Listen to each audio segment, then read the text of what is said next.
All right, there we go. There we go. We live. We are live, everyone, and good evening. Thank you all for tuning in, whether you're watching live or you're watching the recording. This is a special 1 year anniversary of the Savery Show, and we appreciate you, however you're watching or listening, for being with us tonight, man. Sterling, my brother, how are you doing tonight, bro? Man, doing pretty good, man. Hanging in there. How about you, man? Doing well, man. Can't complain. Can't complain. So, man, we've been trying to hype it up for this 1 year anniversary show. So we're gonna get into the NBA. You guys know it's round two. You have not heard from us since the last special. We did not talk about round two, so we're gonna get into that first. We got some special guests gonna come on tonight. Former guests of the podcast and also friends of the show as well. So we look forward to have a good time tonight. With that being said, we are going to get started going into the NBA because you can see in my background a little bit. It's actually on. Y'all can probably see it. We got the Bucks and the Nets going on right now.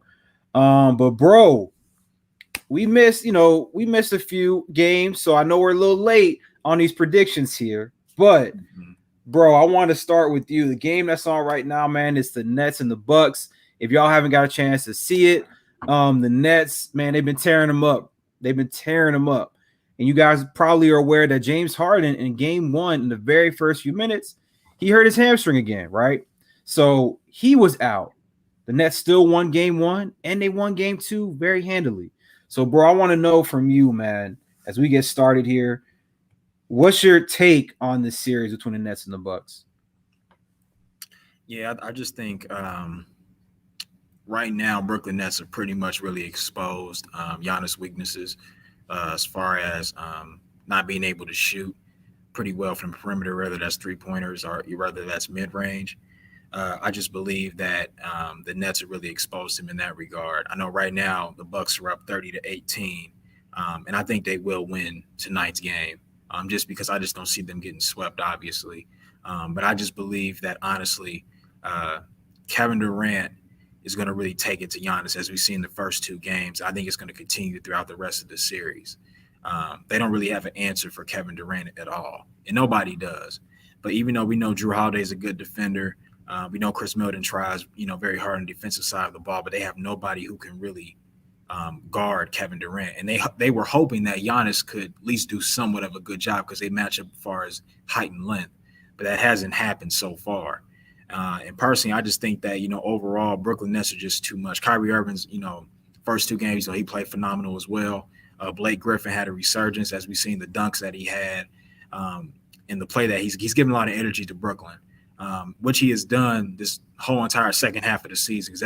As everybody knows, DeAndre Jordan doesn't play anymore due to what Blake Griffin provides for the Brooklyn Nets.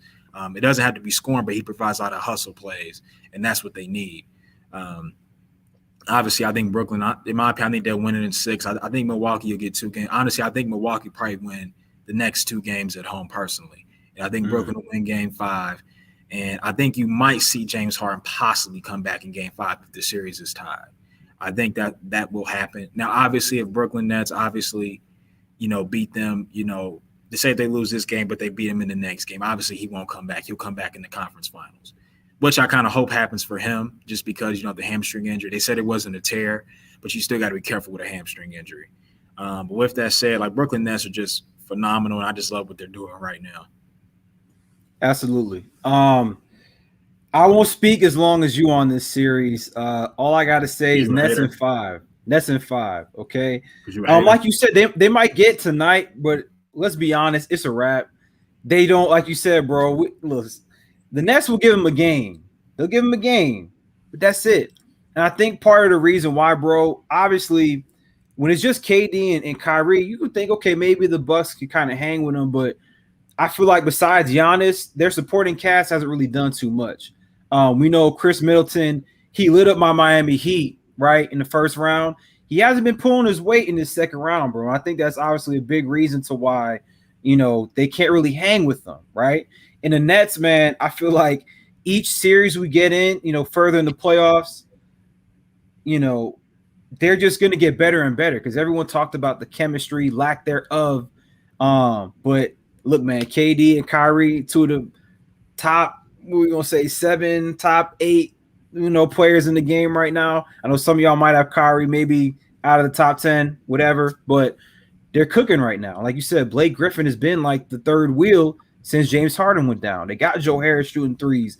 They just have one of the best offenses we've seen probably in the modern era. Honestly, it's hard to compare. Besides Golden State, honestly, when they had KD, but it's tough, bro. So not much for me. Nets in 5. You have Nets in 6. So let's move on, bro. Next series. We're gonna stay in the East, bro. This one's very, very interesting. Atlanta Hawks, Philadelphia 76ers. They're both tied up at a game apiece, bro. This series is probably, to me, one of the more interesting in the second round. How do you see it panning out, bro? I was going to pick the Hawks in 6, but I think the loss of Hunter with a torn meniscus is actually going to actually hurt them. I think Philadelphia probably will win the series now, probably in 6 now, especially after Embiid's performance. I know you talked about it with his torn meniscus, before, but he's on thin ice, bro. Like I couldn't tell that he was struggling out there, to be honest with you. I mean, the guy put up. He dominated. So tore him up. I got Philly in 6, but the most concerning thing is what it would always be until this man figures out that he has to shoot the ball in today's NBA is Ben Simmons. And as you see, he still attacks the basket. Defense is still dare him to shoot, so nothing's going to change. So even if they win this series, they're not coming out the East because this man cannot shoot the ball at all. But, I got to give it up to Philly. They're playing good. But my thing is this. I love what Atlanta's doing. They're going to be a team to be, reckoned with for years to come. But, I would love to see them win, but I just think that the loss of Hunter as well is going to hurt them. So I got Philly in 6. Got you. Okay. I can't really argue with you on that one. Embiid is what, 7 foot, 280, 290, somewhere around that. Yep.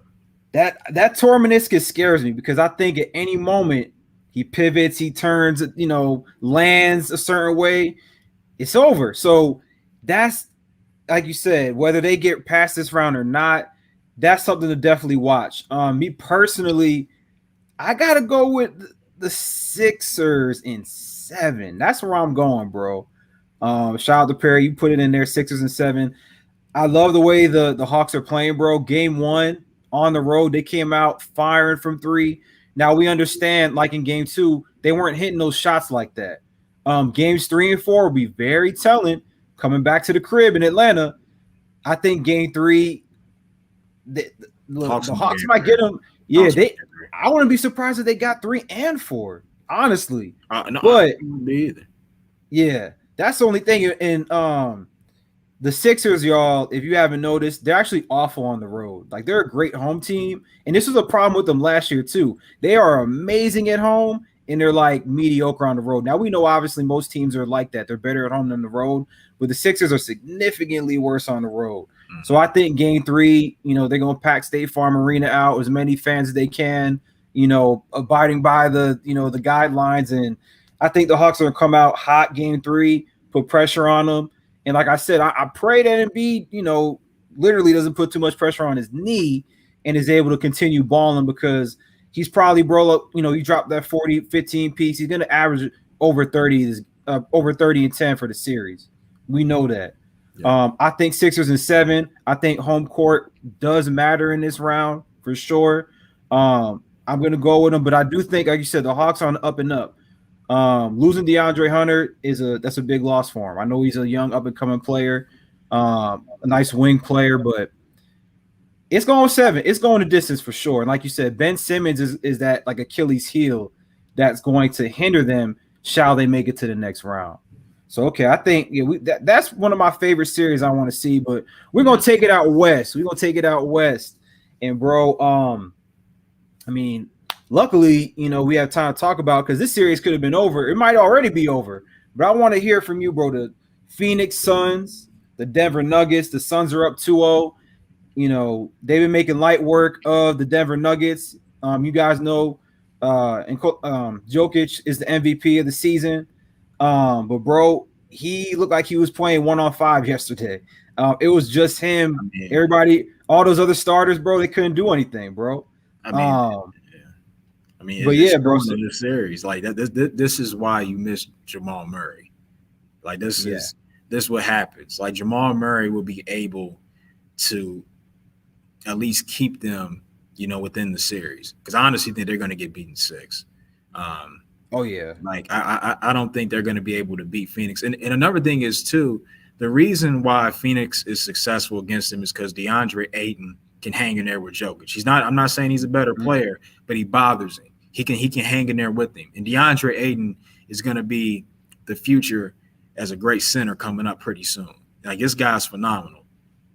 And Devin Booker, there's nothing more I can say about this guy. I mean, this guy is just phenomenal, man. Like this guy is a bad boy.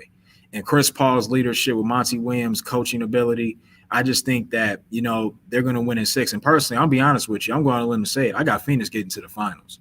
I really do. I don't care if it's Utah or the Clippers coming out the second round. They're not. I don't think they're going to beat Phoenix. Phoenix to me is the hottest team right now in basketball right now. A lot of people will say the Nets, obviously, and you might be right, but I just think this young team is showing a lot with a lack of a lot of playoff experience outside of Chris Paul. And these young guys are ready to go at, and they're not afraid. So I got Phoenix beating them in 6. I'm with you there. A few notes. That's my pops just dropped the happy anniversary, gentlemen. Keep up the great work. Thank you. Appreciate that, pops. Love and respect. Thank you for supporting. And bro, I'm with you, bro.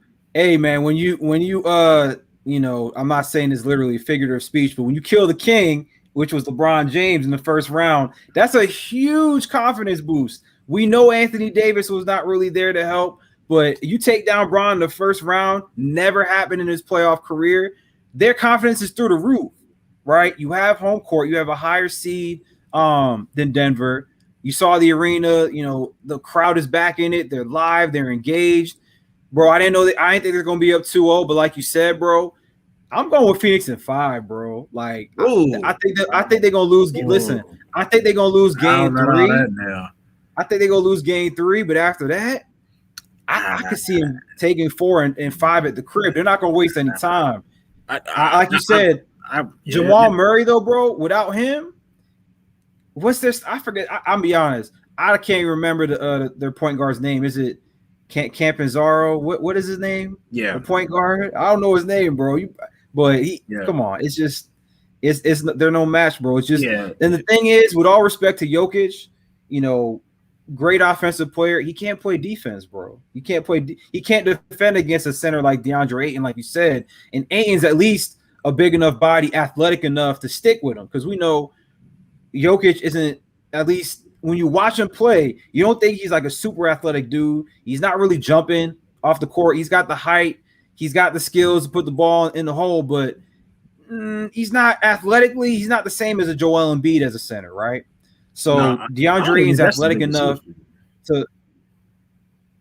Oh yeah. I'm pointing that out though. You know what I'm saying? No, you're right though. I mean, you're right. I just think that it's more so like the lack of like scoring that they have right now. Like a Jamal Murray, like to me, that's the biggest. I think if Jamal Murray was in the series, like I don't think, like, even though you're right about Jokic, I don't think that'll be a big enough problem if Jamal Murray was playing. I really don't. I think honestly the series would be tied 1-1. Honestly, I think it'll be tied 1-1 going back to Denver. I agree with you. If Murray was playing, I would not say in 5. I probably would pick someone in 7. Yeah, absolutely. Oh yeah, it would definitely go 7. Yeah. With that being said, I gotta drop this. For y'all. So this is old comment, but I gotta drop it. Perry was saying Ben Simmons need to imagine the hoop is Kendall. He said Kendall Kardashian and shoot his shot. You mean Kendall Jenner, Perry? I think that's what you're talking about, Kendall Jenner. But I had to put that up there. So as we get to the last series, let's take it out to the Clippers and the Utah Jazz, bro. Utah Jazz surprised a lot of people. They're the number 1 overall seed in the West. For whatever reason, I just still don't believe in them like that. You know what I'm saying? But we saw, obviously, the Clippers lost game 1. The Clippers Bro, they were up, was it 60-47 at halftime, 13-point lead. I didn't even see the first half. I saw the halftime score. I tuned in for the second half. And bro, like the Donovan Mitchell, bro, Spider Mitchell, bro, he took over, man. He was shooting threes from all over the court, getting to the rim at will. Listen, the Clippers got close, right? They only lost by 3. Y'all probably saw that sequence at the end. They were playing hot potato with the basketball. Who wants to take the shot? Who wants to take it? And then Marcus Morris in the corner, that's not the guy you want to take that shot to tie the game, right? And we obviously saw Rudy Gobert blocked it. But honestly, bro, from PG passing it up, Kawhi didn't really get a good look. He could have got a shot off, but he still dished it out to Morris in the corner. So they have to live with that for game 1. But bro, I want to take. What's your take? Game 2 is this evening. Very important game 2. What's your take on this series, bro?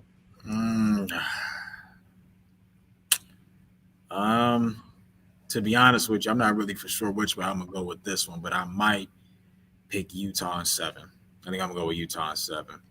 I just think because it's more so because of Paul George. You just can't really trust Paul George in a postseason situation right now, and I just personally believe that this might be Utah's time to really advance. We have to see more what they can do. They've always been getting to the postseason, having electric performances like last year in the bubble. Donovan Mitchell balled out. Like we've seen them beat OKC in the first round of Donovan Mitchell's rookie year. So it's like, we've seen what they can do. This is their moment to actually get to the Western Conference Finals.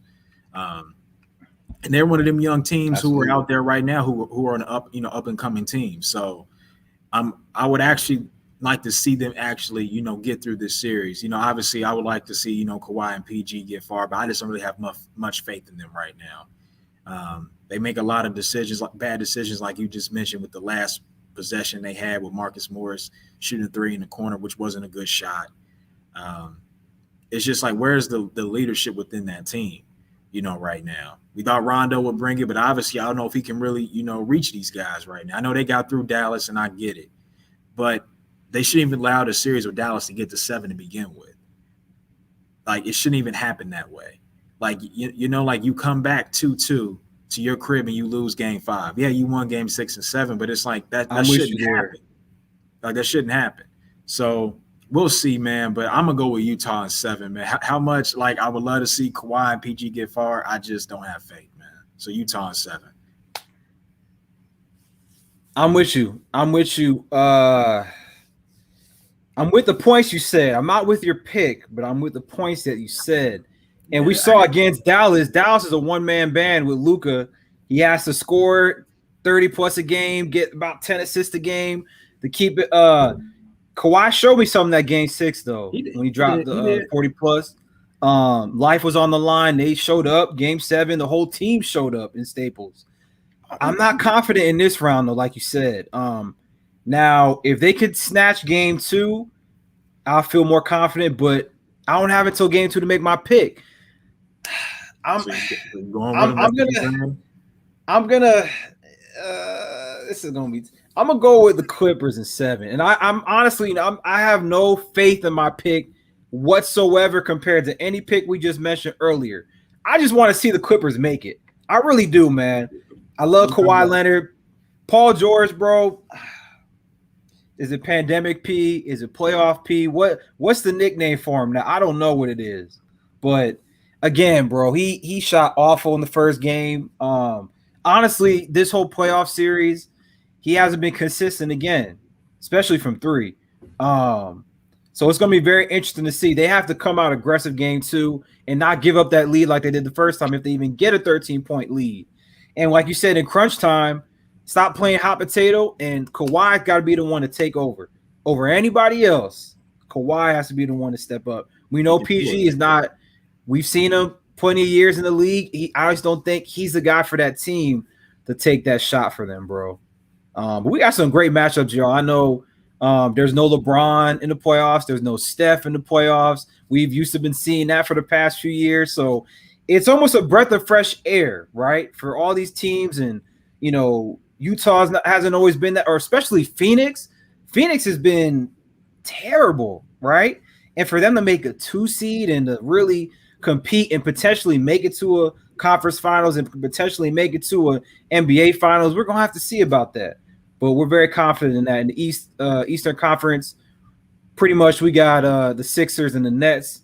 Hopefully that'll be an electric Eastern Conference Finals if we get there.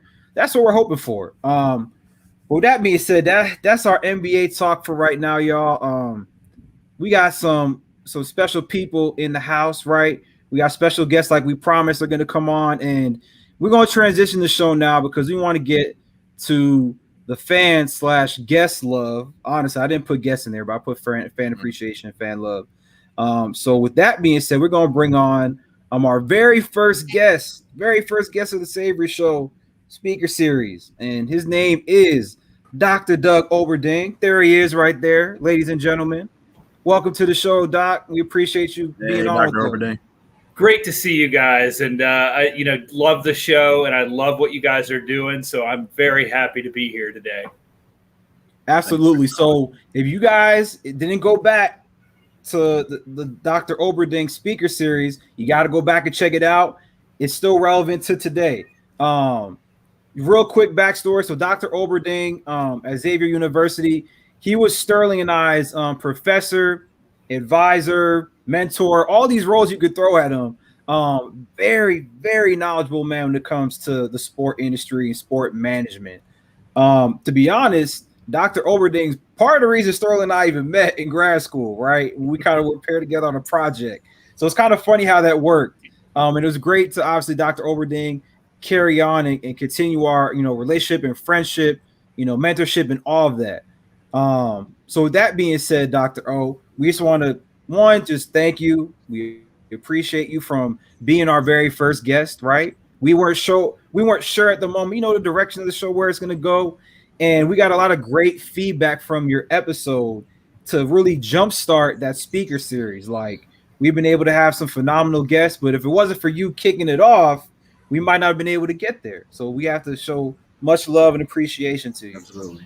Thank you. Well, you guys have so much energy, and it's so easy to go along when there's so much energy on the screen and in the room, and you're just carrying forward what you were able to do in the classroom and in the program. So to me, it just warms my heart and makes me so happy to watch what you guys are doing, and that this show has made it to a year, and it's just so strong, and you've developed so much as professionals. So I'm happy to be here, and it makes me feel very good to see what you guys have been able to do. Absolutely.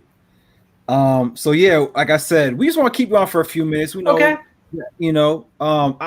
So Sterling, and you could correct me. So Dr. O, I want to know if last time you came on, we had talked about the NCAA, right? COVID, we're talking about, how is that going to work out? If you don't mind, we want to stick with NCAA, and we actually were wondering, we're kind of putting you on the spot here. Okay. If you could maybe enlighten us or our audience of any recent big, hot topic story in the NCAA, whether it has to do with currently is, baseball, lacrosse, softball season, basketball, football, anything that you've read about recently or seen an article about. Can you just share with us? Well, I think the biggest thing that's happening in the NCAA right now is all of the information around name, likeness, and image, and the ability of athletes to generate income based on that. And so if you have been looking at the news, now I'm going to preface this by saying for the last 5 weeks, my wife and I have been traveling remotely. We've been living in the woods, in the bush, driving, across the Western United States. We have been out of, cell phone range and email range, and we are just emerging from that. We are in Madison, Wisconsin, staying with my nephew on our way back to Cincinnati on Saturday.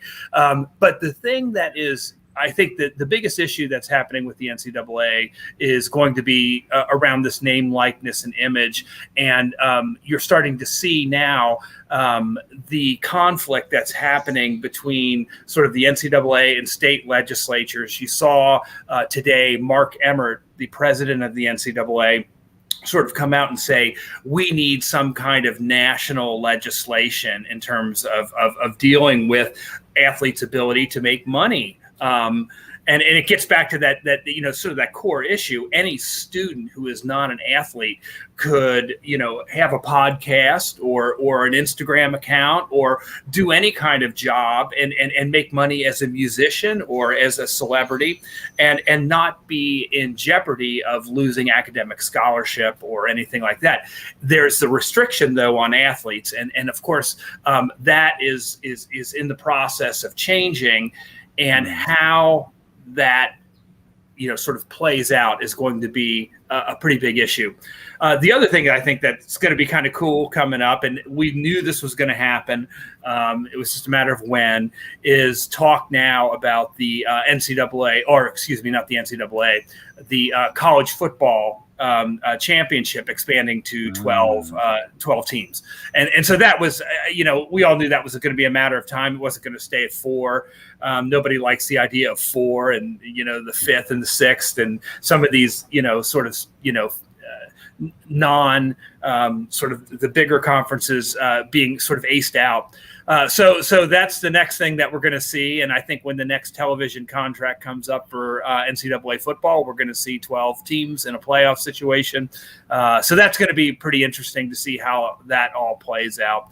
But right before you guys came on, Sterling, I was watching the NCAA track championships. The first TV I've watched in 5 weeks. Literally the first TV I've watched in 5 weeks. I came in and my nephew, he ran cross country and track. And so we were just sitting here. He goes, we had the TV on. He goes, the NCAA track championships are on. So we were watching the women's steeplechase and that. So coming off of some time out in the woods. And so getting a chance to see some track and field is always a good thing. Yeah, that's interesting that you brought that up, Dr. Olberding, because actually next week I'm actually going to Eugene for Olympic trials. Oh, yeah.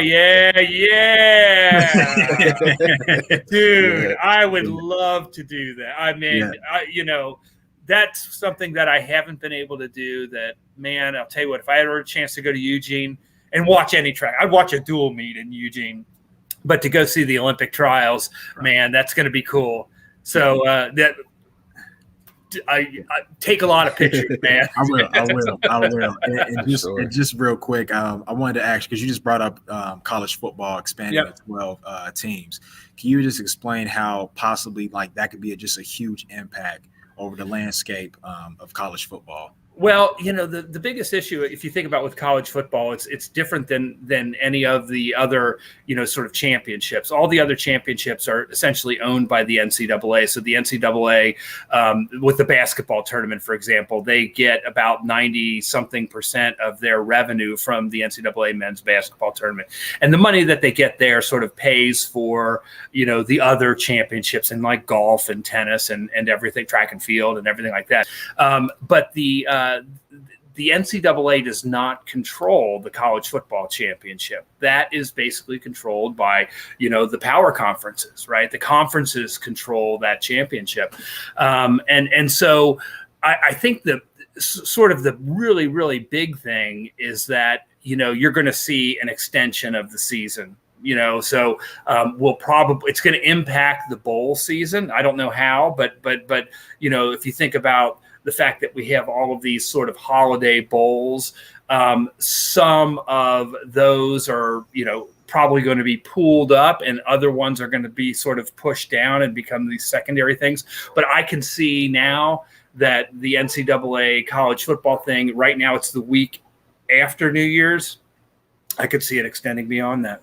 So you have a college sports season that's essentially beginning in the summer and ending in the spring semester, So it's a money grab. I mean, let's face it. I mean, it is about the money that is being generated, and the way that the conferences, it's to the benefit of the conferences to do this, right? Because, in every conference there is a revenue sharing agreement.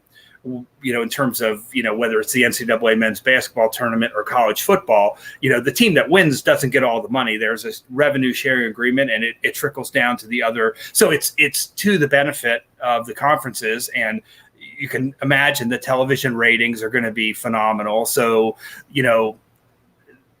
whether it's ESPN or ABC or whoever ends up getting the rights to this, they're going to pay a lot of money. And so that's going to all sort of flow down. I think the other thing that's going to happen is it's going to benefit, for example, we're in Cincinnati and the University of Cincinnati is in the AAC. And, there's a lot of people that thought, they maybe should have been in the top 4 this year. It's going to give teams like University of Cincinnati and the University of Houston and some of these schools in the smaller conferences an opportunity to, just like in the NCAA tournament, a Butler, that gets a chance to, run to, the final, playing the championship game, so you can see a situation where that might happen.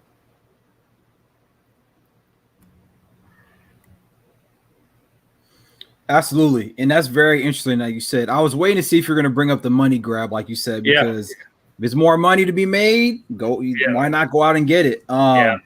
Like you said, the intrigue of almost not everyone, but, like you said, those mid-majors, like, okay, we might have a shot if it's, 10, 12, whatever. And I think NFL is 12 playoff teams, right? And well, now they added the extra wild card, but you said, they're going to keep, if they can build it out more, they definitely will.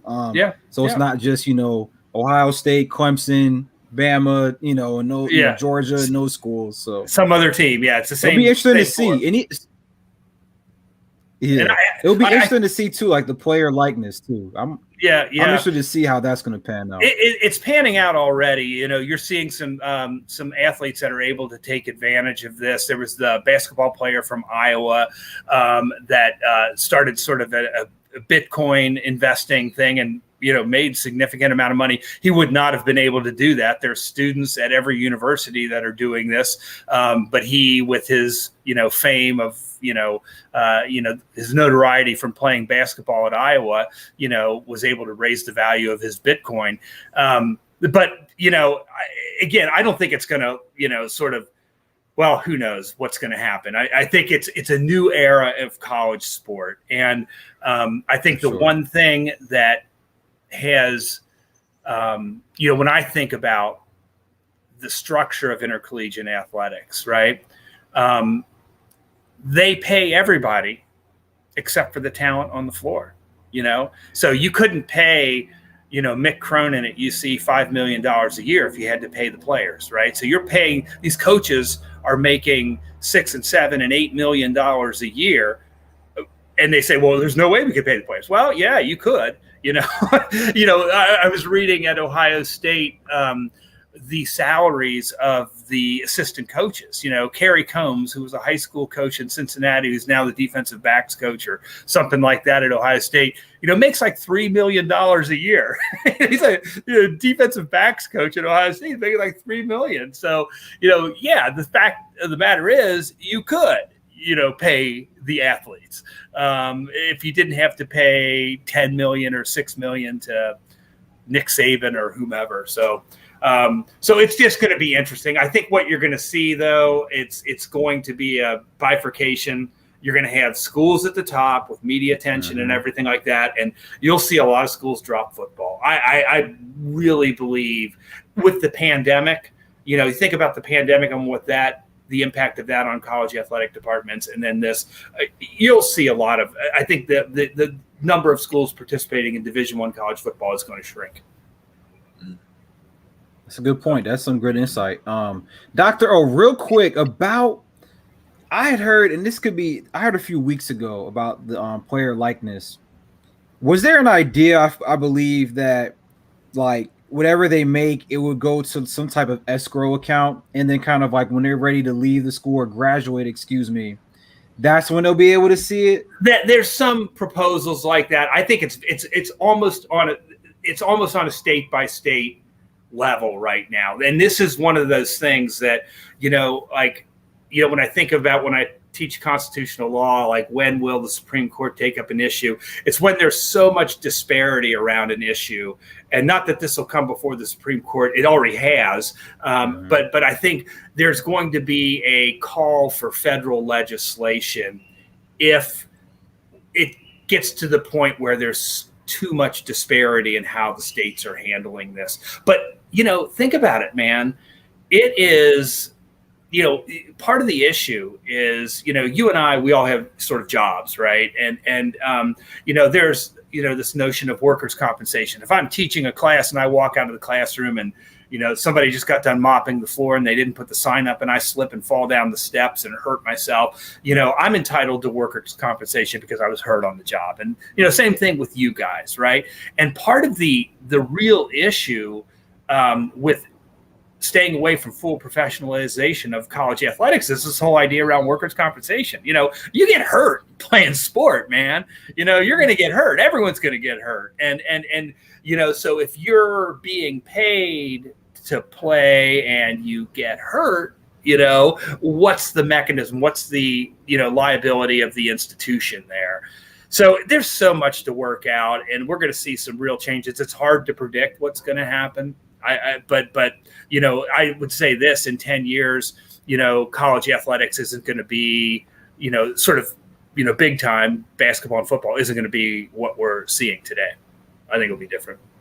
Oh, and I had just one last real quick question for you, Yeah. Dr. Olberding, because I know we're talking about, college athletes. A lot of people generally say that, a lot of these college athletes, they should just be thankful that they're getting a scholarship, and they shouldn't be paid. So I wanted to know, what's your thoughts on that as far as when people say those type of things?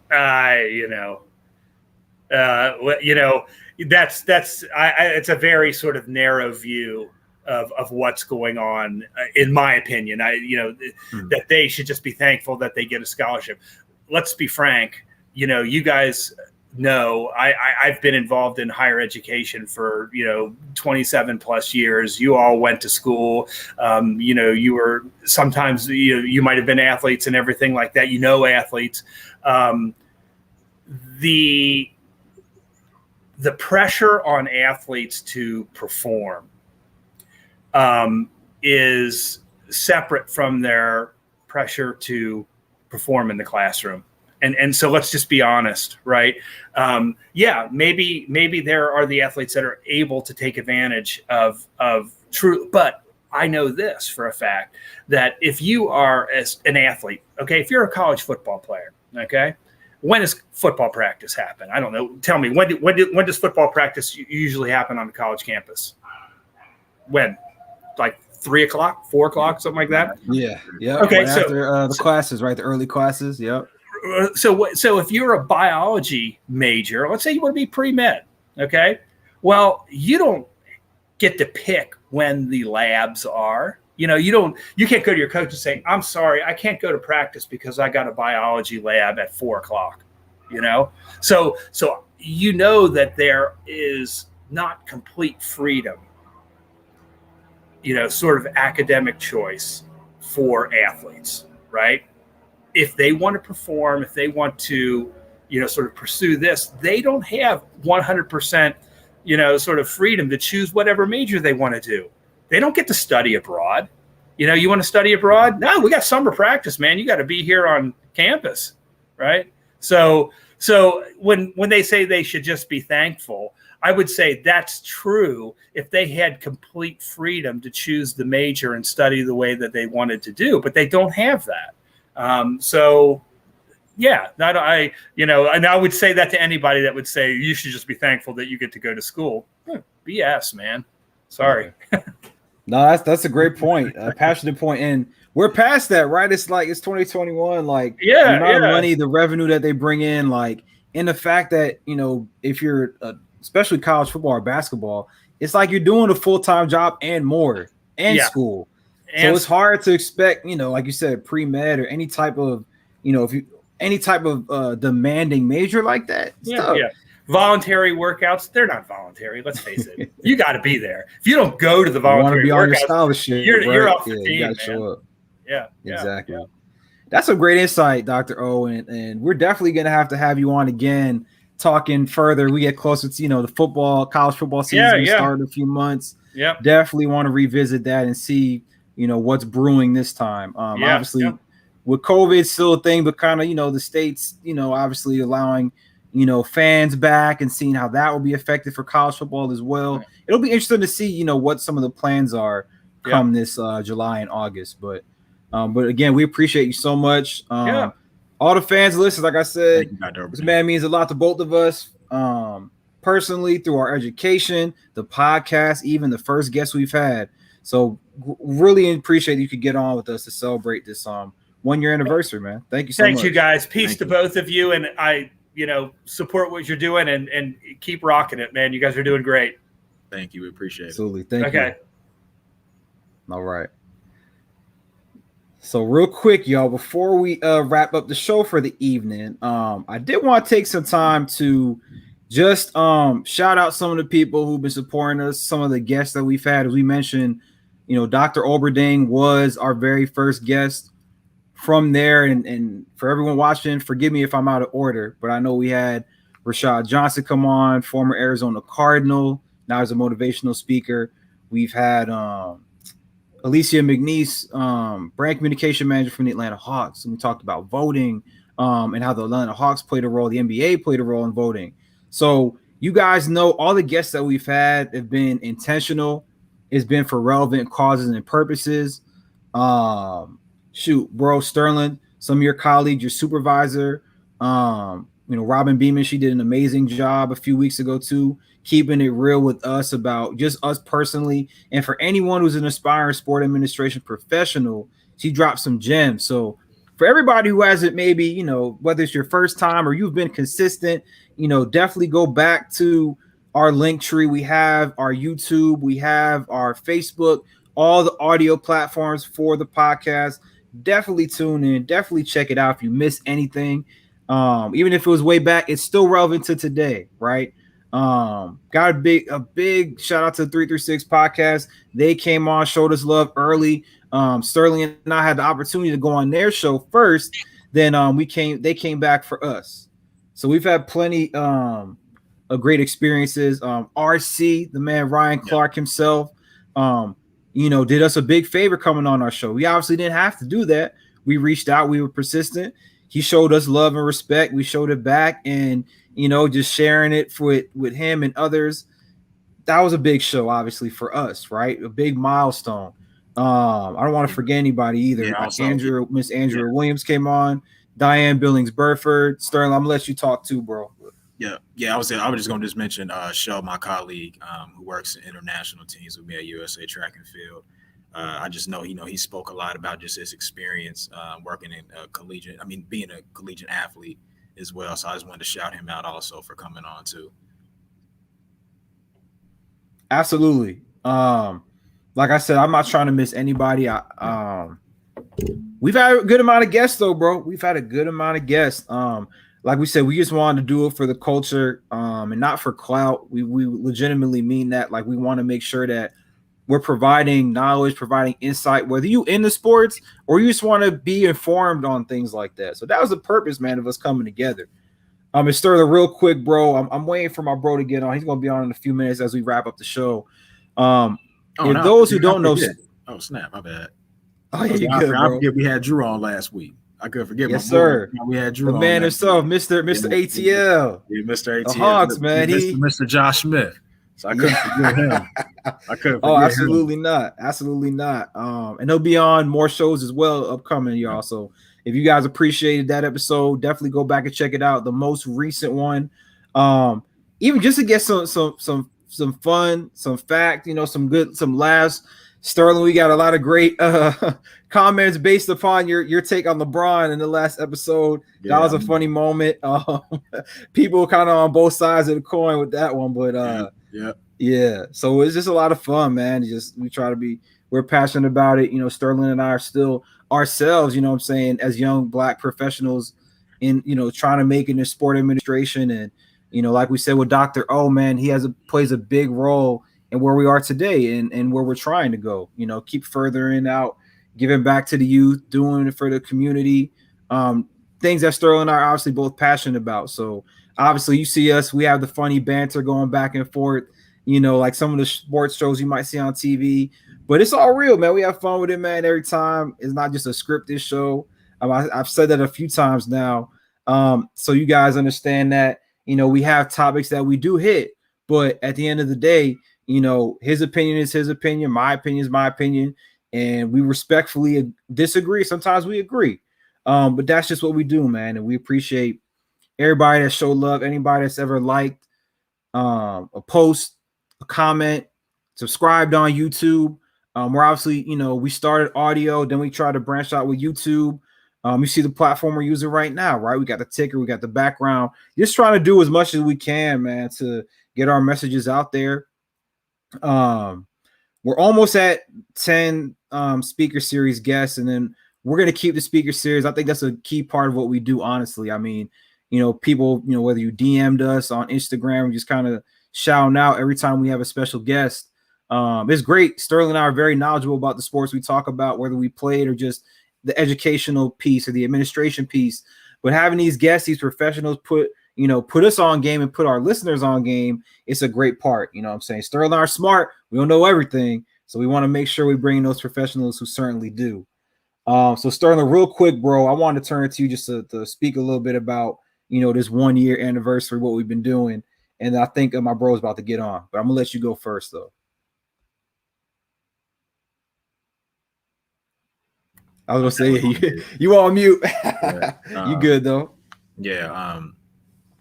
So I mean, it's pretty much, just far as, I just want to thank everybody who supported the show. As you mentioned, all of our guests who have come on, very thankful to them, like you pretty much said, as far as the knowledge that they gave us, just about, what they do in their career. And also, most importantly, just not to inspire us, but also inspire our listeners as well out there who are, like you said, rather interested in the sport industry field or interested in just the career field in general, what you want to do and what you want to strive to be the best that you can be in. And that's what I've taken a lot from, our speaker series. To me, it's just, a lot of our speakers, they've had personal, things that they've overcome in their life as well that they share with us also. And to me, that's very important as well. Because, we all, have struggles that we go through, but it's all about the perseverance. It's all about the journey and getting there at the end. And that's what I've taken, just from our show as well. Just with us, us two still trying to, grind and get, the show where we wanted to go. So, we thank you guys for the support that you guys have given us for, this whole year. It's crazy that it's actually been a year. It just seemed like we actually started it yesterday, to be honest with you. Exactly. But, I'm just thankful, to be doing this show with Avery, my brother right here. So, it's going to, continue to be, a great thing moving forward. Everybody knows the story, he brought this, idea to me. He was like, I really want to do this podcast. He was like, could think of anybody else to do it with, but you. So it's like, I'm honored that, that he even wanted to do the show with me, to be honest with you. And it's been a very, great ride so far. So, I just thank you guys once again. I thank, Avery, for doing the show with me as well. So, to more and more years to come. That's all I can say. Absolutely. I don't have a drink or none. I have some water. I would do a little toast or cheers to you, bro. But absolutely, man. It's been great, man. Hey, with that being said, man, we gotta as we wrap up the show here, we got a big supporter, big fan, one of my brothers, man, goes by the name of Perry. I'm gonna add him to here real quick. Yo, there we go. What's going on, bro? We appreciate you getting on with us, man. What's going on? Y'all talking about a lot of playoff basketball right now. A lot of playoff basketball. Absolutely. We appreciate real quick. I gotta get it, man. A little backstory with Perry too, man. Ever since we started this show, Perry's been a big supporter through the whole pandemic and everything. Like, we haven't been able to see each other in person, but Perry and I, bro, just like Sterling and I, we talk sports all the time, bro. Like, all the time, football, basketball, whatever. So definitely much respect to you, bro, for supporting us since we started. So we got a few minutes left, Perry, man. So, we want to get you on the show for a minute here. So we're going to put you on the spot a little bit too. I know you big with your Ravens. You're a, Washington Wizards fan, right? With basketball. Oh, so, man. Yeah. So we got I want to start there with your Wizards, my friend. What in the world is going on with y'all, and what are y'all going to do, man, this offseason to get any better, to improve? We just gotta get the young boy, Roshima. I'm still trying to figure out his name. We just gotta get him right. The other 3-point shooter gotta get him right, and we're gonna do some good things. I mean, that's the only thing I could think of. I'm really, really, really pushing for it somehow, some way, and this is gonna be a stretch. We do a trade with Boston because Jaylen Brown hates everything and wants to come to the Wizards. Give up some picks, give whatever we can, give me Jaylen Brown. Okay, Jaylen. So this means you guys are gonna keep Bradley Beal, though. Is that how you feel? You gonna keep him? We may unfortunately have to give up Bill or Westbrook, but more than likely it may be Bill. Okay. I feel like Bill's a high, I mean, even from last season, he's a hot commodity. I don't know that we got a team out there in LA. Everyone's trying to talk about them getting a third star on their team. I have absolutely no. Thank you, Perry. Shut it down. Thank you. They should have never, ever traded BI and kept Kyle Kuzma. Come on now, Kuzma. Come on. Hey, listen, and I'm gonna let Sterling say something in a second. He's a big Laker fan, but here we go. How are the Lakers gonna actually get a third star in their team? Because one, they're cap strapped and they have no pieces. Like the only piece that even might slightly be intriguing is Kuzma, and it's like, and he's no. He said, no. The only other person, I'll say Caruso's more entertaining than him. I would entertain a trade for Caruso over Kuzma. Somebody may ask for Caruso. Maybe some picks, and maybe they'll take that bum Kyle Kuzma to get a star. Boy, maybe I don't know. They ask for maybe if Lonzo goes, they somehow try and finesse BI to come back and restructure his contract. But do that. Ooh, I think BI likes being the main scorer for the Pelicans. I don't think he's gonna come back to be LeBron's sidekick / third wheel. I don't think he's gonna go for that. But see, the thing is, too, fellas, I feel like Kuzma, he saw Lonzo, he saw BI get traded, and he saw what they were doing. The points BI put up, right? And last year got most improved, right?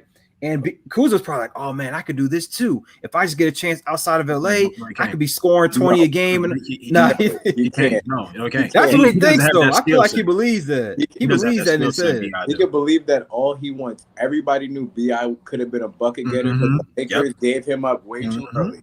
Yep, gave him up way too early. They were chasing the dream of AD, bro. They wanted AD that bad, and they did get a ring, right? They got the chip in the bubble.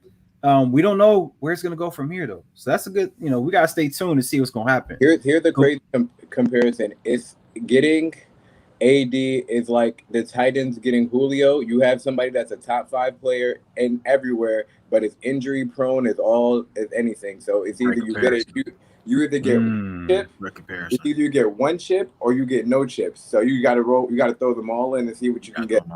That's it. Yeah, that's a good point. That's a good point. Yeah, Julio did get your. Oh yeah, wait a minute. Since you brought up Julio, Mr. Baltimore Raven fan himself, I've been stressing, baby. Because y'all needed a receiver. I think, if I'm not mistaken, statistically y'all were the worst pass attack last year. Yeah, but I could be wrong though. We got Rashawn Bateman. We got Lamar going under center, less pistol, and Don't get me started.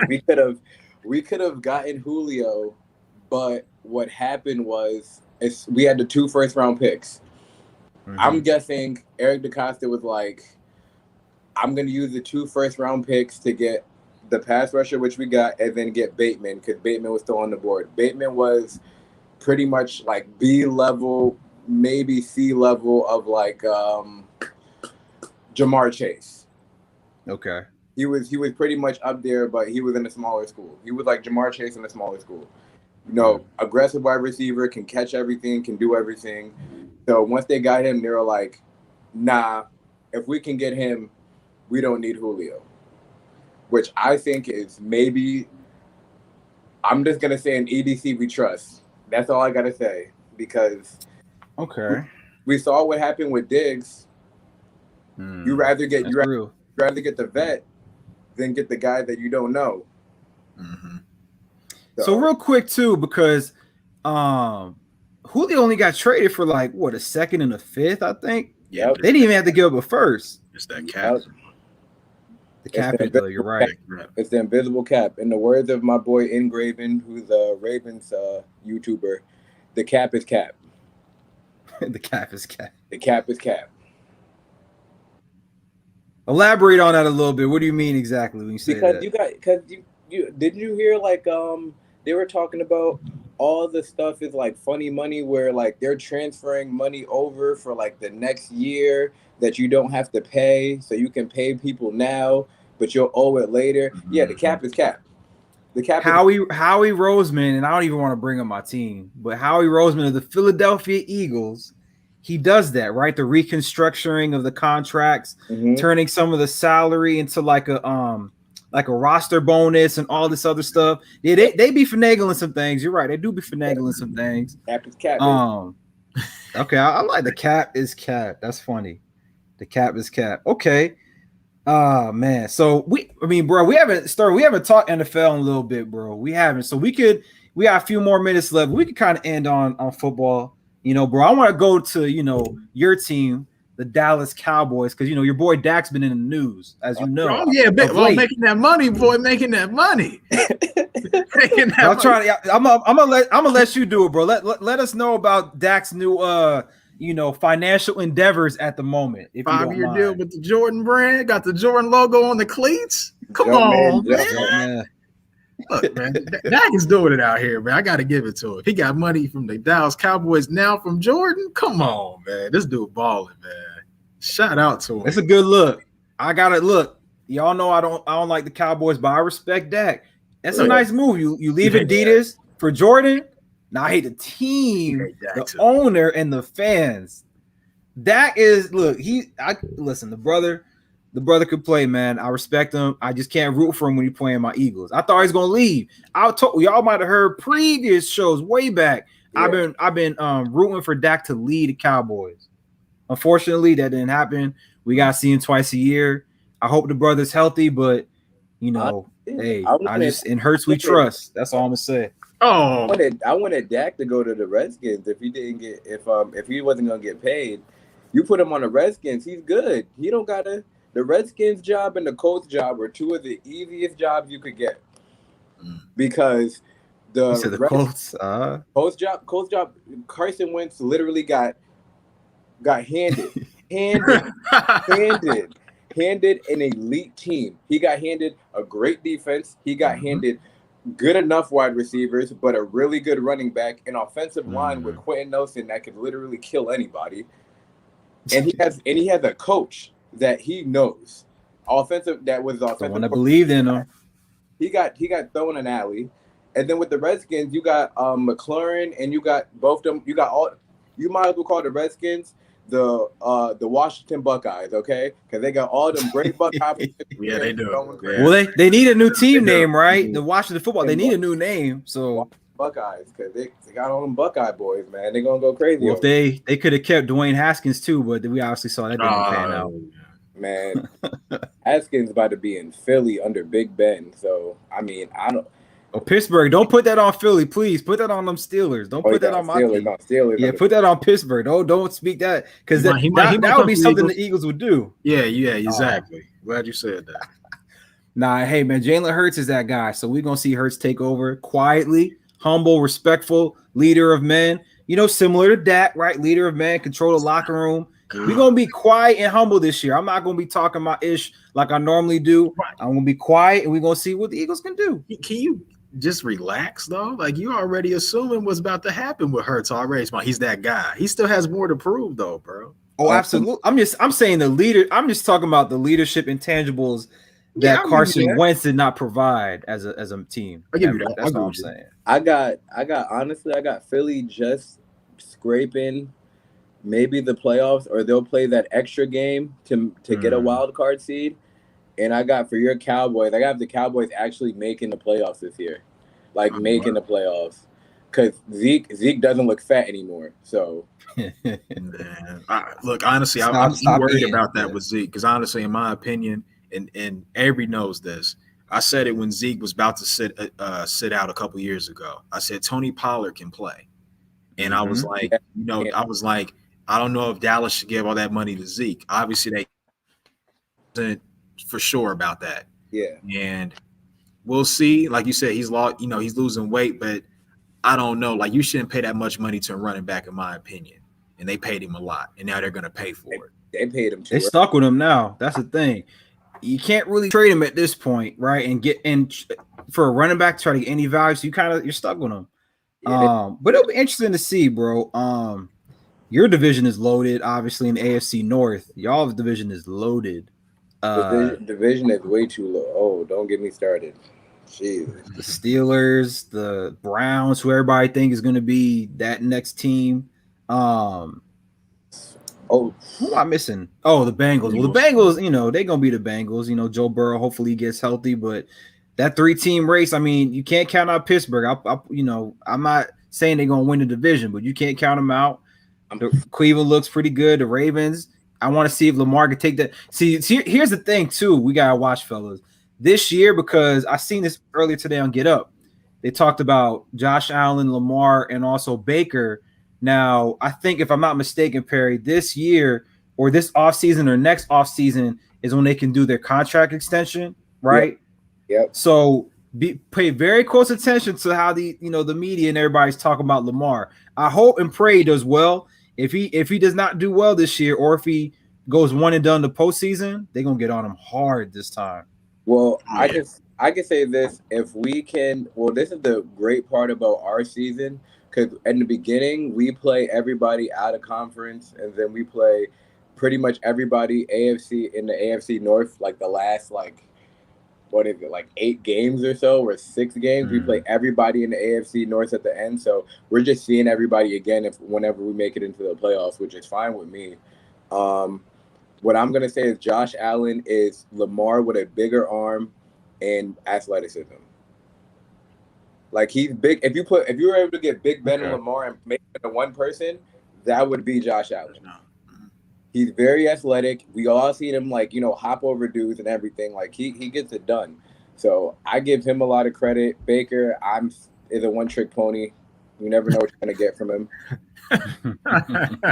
It's either you're gonna get hand off the ball, do play action. That's what he gotta do. Keep doing it consistently. That's why they got monsters at the running back spot. I'm gonna say this now. If we didn't get J.K. Dobbins, I was gonna tell the Ravens look, pay Chubbs whatever you want to pay him. Pay Chubbs whatever you want to pay him because he is a great running back, and that's all we need. But we got J.K. Gus, should be great.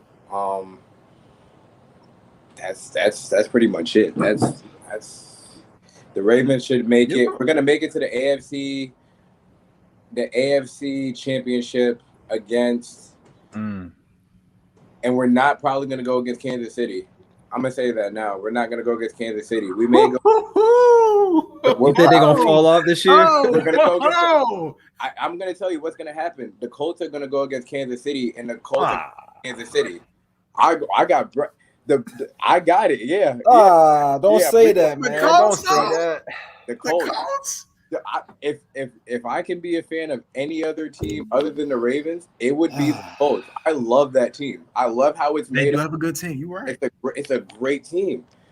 Bro, their offensive line. I played line in high school, so I always pay attention to offensive linemen. Their line is amazing. It is. They make holes for it's not Fred Taylor, but I can't think of the guy's name on the court. Jonathan Taylor. Jonathan Taylor. He's a monster. He gets a hole and goes because they make everything for him. They do it. Their wide receivers are hit or miss. T.Y., you never know what you can get from him.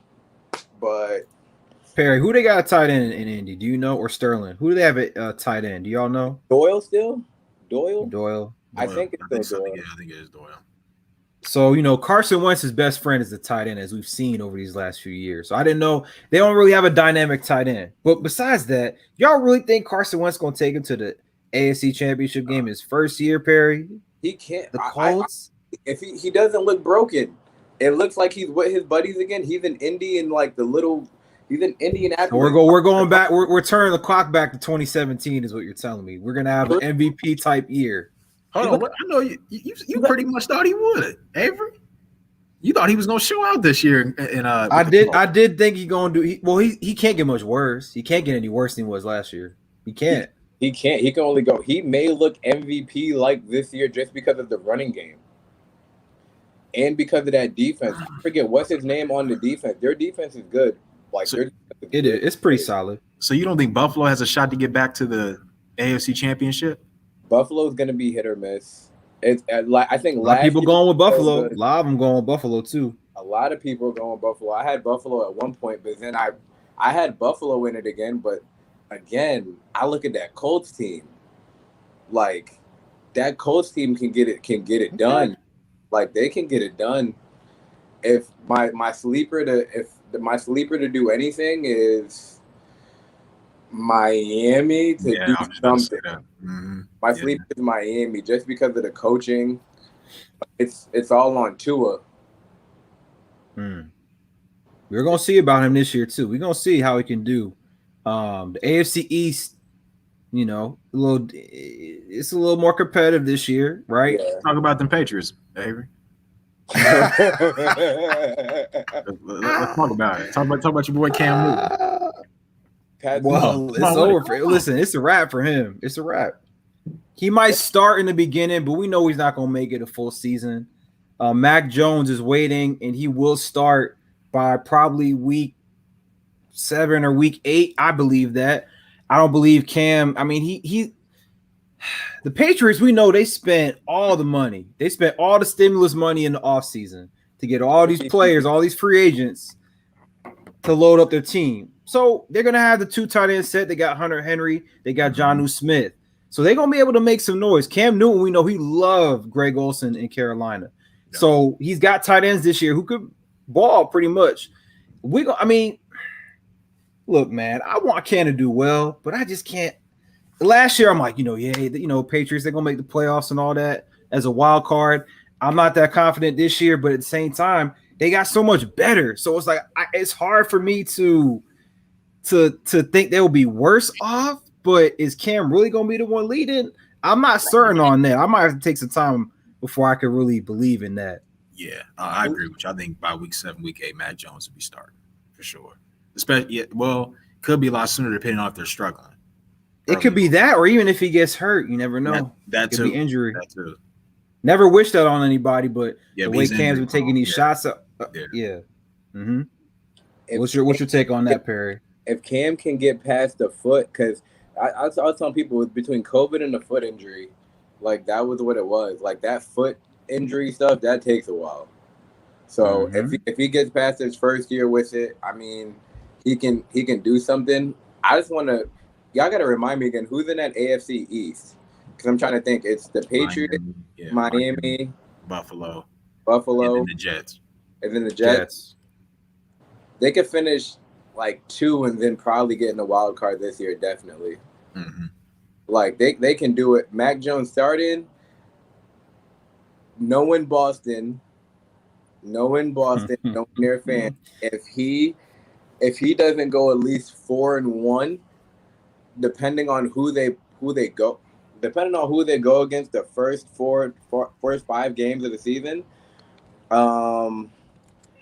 he's gonna be out of there. They're gonna call for Mac Jones. Yeah, I agree with you, man. That's a good point. Yeah, that's a good point. I had to pull up the schedule. I had to pull it up. Yeah, that's what. So they play the Dolphins week 1 at home, at Jets week 2, home against the Saints. Home against the Sunday night game week 4 against the Bucks. Brady back in Gillette, and then week 5 at Houston. I mean, they can go 4-1. They could go 4-1. They could go 4-1. We know Breeze isn't there in New Orleans anymore. Yep. I mean, they could lose to Miami too. That's a home opener, but and then they play Dallas after they play Houston. So, I mean, like you said, I wasn't even gonna take the Boston angle, but you got a point there too. Boston. If they lose the first game of the season, they're gonna be calling for Mac Jones's play. Nah, honestly. They'll wait for a little minute. They'll wait for a little minute. They'll start chatting a little bit. They'll start, I'm not sure. Oh, I told you Cam shouldn't have started from the. There gonna be some people up there in that New England area, sir, as you're familiar with. They're gonna be talking. I think they'll be a little bit patient with it for a little bit. Yeah, at least they'll give it a while. Because they know they got Mac Jones. They know they got him in the waiting. Yeah, they got him in the waiting. I mean, okay, I'm cool with that. So, fellas, yeah, we could talk NFL all night. Our show, we're getting a little late, about an hour and 12 minutes. Perry, we definitely going to have to bring you on again, my friend. Definitely, we get close to that NFL season. I know we love talking ball. So, real quick before you leave, though, like I said, much love, much respect. You've been supporting, like I said, from the jump. There's a bunch of other people. Sterling's bro Drew been a big supporter as well from the jump. He joined us last year talking some NBA. We probably gonna have him on soon again as well. There's a lot of people that family who showed us love. You know what I'm saying? My fiance, you know what I'm saying, Sterling's girl, everybody, family, friends, girls, everybody who's been supporting. We appreciate y'all. We salute y'all. And Sterling, do you have anything else you want to say before we close out for the evening? Yeah, just once again, thanks Perry for coming on again, man. Appreciate you for always, showing the show. Like you said, shout out, to your fiance, my girl.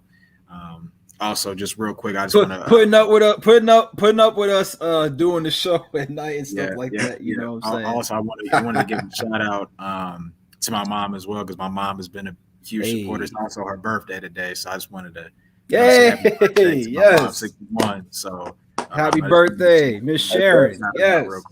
Yep. But yeah, man, thanks to all the support out there that we've had. So yeah, man, that's pretty much it.